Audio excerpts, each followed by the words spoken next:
রাধে রাধে। ওম নমো ভগবতে বাসুদেবায়। ওম নমো ভগবতে বাসুদেবায়। ওম নমো ভগবতে বাসুদেবায়। শ্রীমদ্ ভাগবত তৃতীয় স্কন্দ স্থানম সৃষ্টি স্থিতি দ্বাবিংশতি অধ্যায় সকাম কর্মের বন্ধন। শ্লোক 21।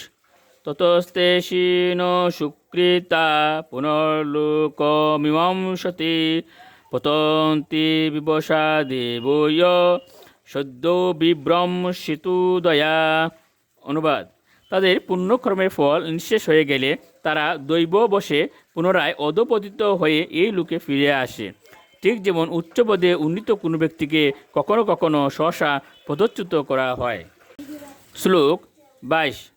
তস্মাত্ত্বং সর্বভাবেন ভজস্ব পরমেষ্টিনম তদ্গুণাশ্রয়া বক্তা ভজনীয় পদাম্বুজম। অনুবাদ: হে মাতো, আমি তাই আপনাকে উপদেশ দিচ্ছি যে আপনি পরমেশ্বর ভগবানের শ্রী পাদপদ্মের আশ্রয় গ্রহণ করুন, কারণ তার শ্রী পাদপদ্ম আরাধ্য। পূর্ণ ভক্তি এবং প্রেম সহকারে তা গ্রহণ করুন, কারণ তার ফলে আপনি দিব্য ভগবত ভক্তিতে অধিষ্ঠিত হতে পারবেন। শ্লোক 23। বাসুদেবে ভগবতী ভক্তি যুগ প্রয়োজিত জনয়তাসু বৈরাগ্যম জ্ঞানম যদ ব্রহ্ম দর্শনম। অনুবাদ: কৃষ্ণ ভাবনায় যুক্ত হলে এবং শ্রীকৃষ্ণকে ভক্তি করলে শীঘ্রই জ্ঞান ও বৈরাগ্য এবং আত্মোপলব্ধি লাভ হয়। শ্লোক 24। যোদাস্য চিত্তম অর্থেষু সমেষু ইন্দ্রিয় বৃত্তিবিয় ন বিগৃহ নাতি বৈষম্যম প্রিয়ম অপ্রিয়ম ইতি উত।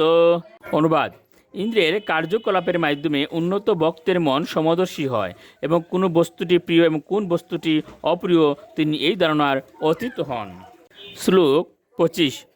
সতদৈবাত্মনা আত্মানম নিসঙ্গম সমদর্শনম হেয় উপাদেয় রহিতম আরুরম পদম ইক্ষতে।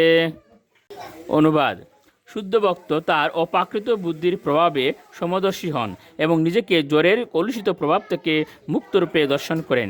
তিনি কোনো বস্তুকেই উত্তম বা অধম রূপে দর্শন করেন না এবং তিনি গুণগতভাবে ভগবানের সমান হওয়ার ফলে নিজেকে চিন্মস্তরে অধিষ্ঠিত বলে অনুভব করেন। রাধে রাধে।